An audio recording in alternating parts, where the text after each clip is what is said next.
Memang ketimpangan pendidikan itu sesuatu yang nyata dan saya kira memang untuk beberapa kelompok siswa dengan berdasarkan sosioekonomi itu juga kita melihat ada ketimpangan dan Mhm. juga ketimpangan juga berdasarkan geografis, misalnya daerah-daerah yang terpencil, akses terhadap sekolahnya juga menjadi tantangan.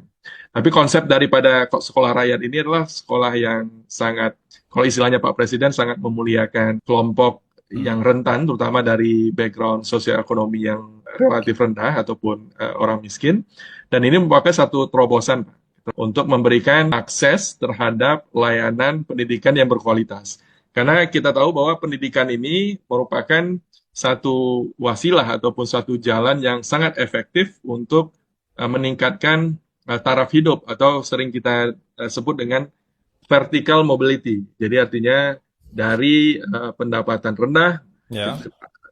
dengan pendidikan bisa meningkatkan pendapatan menjadi pendidikan tinggi. Jadi sekolah rakyat ini saya kira mengikuti theory of change ataupun teori perubahan dari kita harapkan awalnya anak miskin ketika ada sekolah, Mhm. mereka dapat pengetahuan, Ya. mereka mendapatkan human capital yang bagus sehingga human capital ini bisa digunakan untuk peningkatan pendapatan mereka yang di masa yang akan datang.